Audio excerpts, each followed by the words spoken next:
Before we go any further, I'd like to take some time for us to look at the origins and connections between dance and health, and how these have progressed into the field that we now know as dance medicine.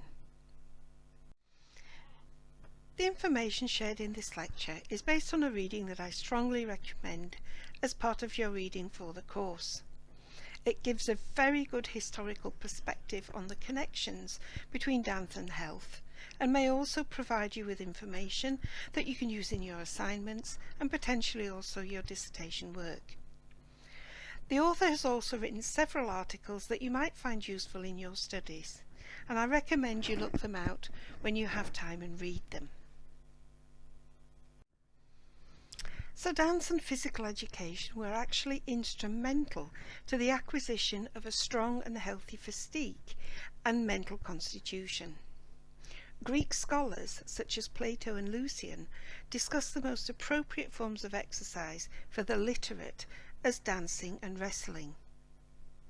Dance was considered as sacred, and so much so that the ancient priests actually practiced dance.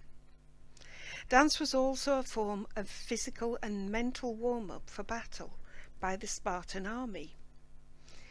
This army was subjected to military drill that included dance from early manhood, and the Spartans became one of the most feared military forces in the ancient Greek world. Whilst there was no means in these times to scientifically prove any of these concepts or ideas, the benefits of exercise was acknowledged by the ancient Greeks in relation to theory of the bodily fluids. These are described as increasing the body heat, limbering of the muscles, the opening of the pores, and the improvement of the transpirational functions and expulsions of toxins. Not dissimilar to how we understand exercise today. Exercise was therefore considered in ancient Greece as a medically beneficial activity and included many recreational activities, and the very definition of exercise was for the purpose of health and had to be undertaken consciously to provoke deep and quicker breathing than normal. Indeed, until the 18th century, theory was provided by ancient medical traditions whose roots originate in ancient writings attributed to Hippocrates and Galen. Human health was seen to be dependent upon the balance between four bodily fluids: blood, phlegm, yellow bile and black bile, and the control of the so-called non-naturals: air, food, drink, sleep, walking, exercise and rest, the evacuation and repulsion, and the passions. Equilibrium had to be maintained for the preservation of health, and one of the methods devised to achieve this equilibrium was to consider the quantity and quality of physical activity undertaken by individuals. Of course, today, due to the progression of medical theory and technology, we understand the physiology of the body in much clearer detail. The ancient scholars, however, clearly understood the connections between physical and mental health and dance. Even in the Middle Ages, dance continued to be included as part of a health plan, and texts dating from the 15th century clearly illustrate the strong belief of a correlation between dance music and their harmonic accord.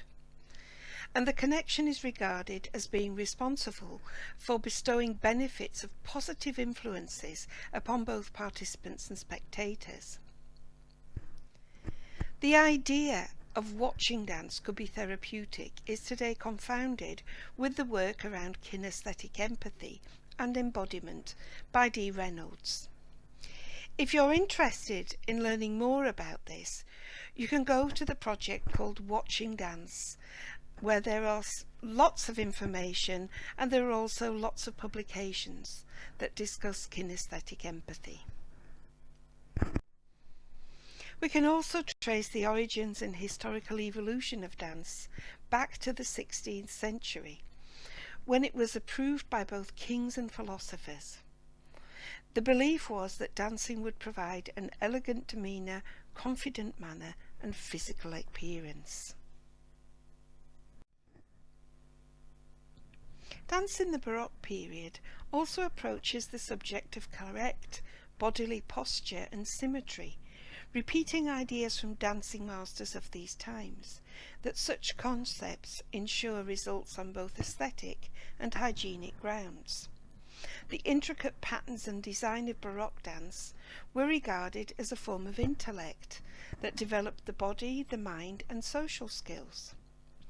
We can find the origins of some of more modern dance forms in this dance style, such as Scottish country dancing, that are also associated with the development of intellect. In this way, dance was legitimized, instituted and made fashionable. Baroque ballet became the resolution of chaos, the manifestation of order through individual social control of the body. If you're interested in seeing some of the Baroque ballet, there is a link in the transcript which takes you to some archives and descriptions of this dance form. Dance was further transformed into what we now know as the Romantic period of classical ballet, where dance became a spectacle and techniques such as point work were developed.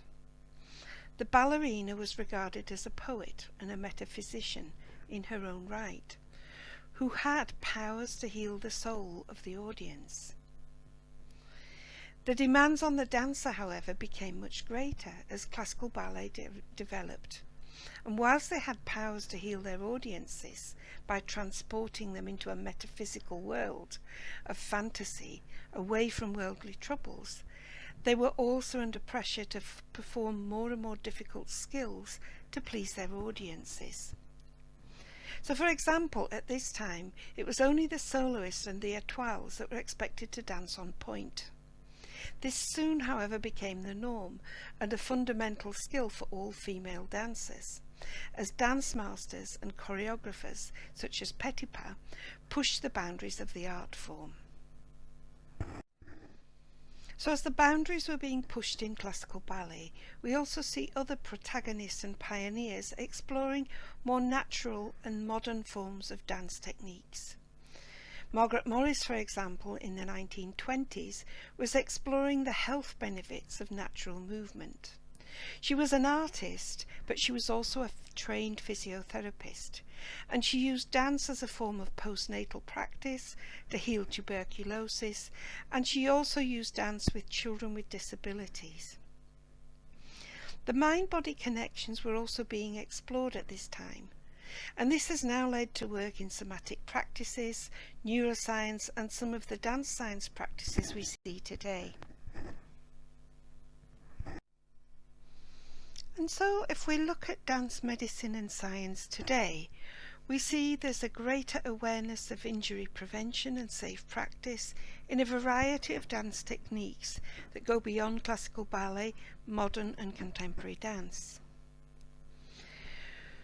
We look at allowing for the preservation and increased understanding of aesthetic components of each individual dance style.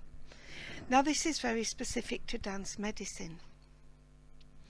We also look at the inclusion of somatic practices to understand dance. We see the inclusion of knowledge relating to neuroscience and the brain-body connection. We see advancements within the domain of motor development and control, and these have provided a better understanding of dance science, with a deeper insight into the execution of dance technique, a greater understanding of skill acquisition, and therefore a better understanding of dance medicine.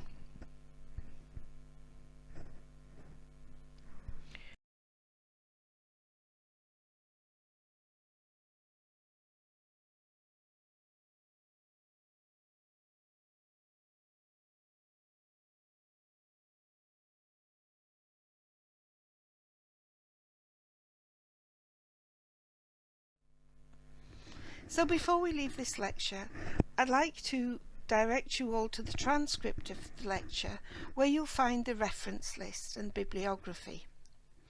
I'd like you to download and read the article you see now on the screen, as it's an important article that looks at the principles of motor control as a basis for healthy movement and therefore preventing injury. You'll also find the other articles, references to the other articles that have been used in the lecture.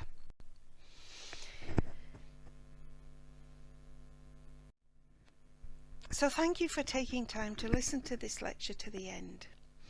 This was an introduction to the Preventative Dance Medicine course that I hope you will enjoy over the next days.